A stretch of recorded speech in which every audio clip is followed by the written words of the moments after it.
Long ago, around the year 1992, life in our village was so peaceful.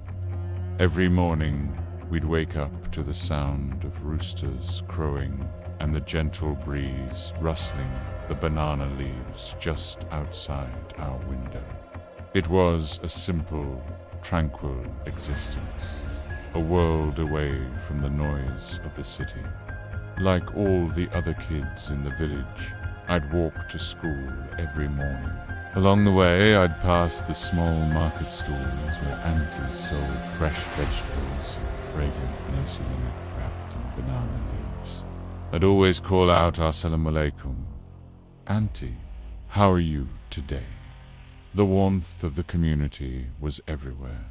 School life was just as you'd imagine.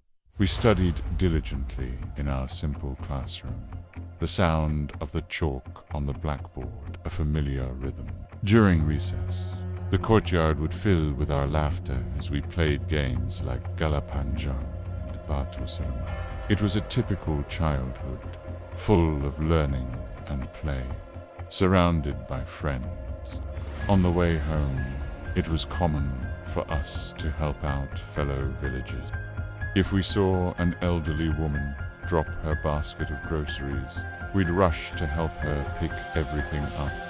It was just what you did. We were all one big family, always looking out for one another. When night fell, the village grew quiet. After dinner, we'd gather around the warm glow of an oil lamp to finish our homework. The only sounds were the chirping of crickets outside and the soft hum of our family's presence. Life was calm, predictable, and safe. But one night, that peace was shattered. I was pulled into a terrible nightmare. I couldn't breathe. My chest felt heavy and strange. Surreal visions flickered through my mind. It felt so real, so terrifying. Suddenly, I snapped awake, but I couldn't move. My body was completely frozen. And there, at the foot of my bed, a dark figure stood, its form cloaked in shadow.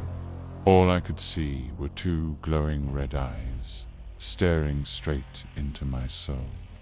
A wave of pure terror washed over me. I desperately tried to wake my older brother sleeping beside me, tried to scream his name, but my tongue was frozen stiff. A sound escaped my lips, but it was a strange, garbled whisper, a voice that wasn't my own. It was horrifying.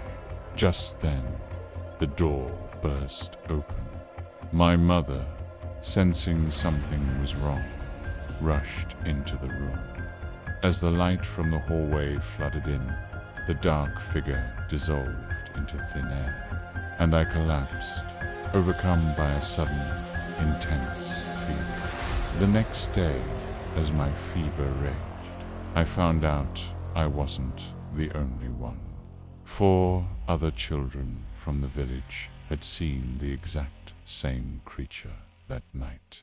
Each of them had woken up paralyzed, staring at that same terrifying figure at the end of their bed.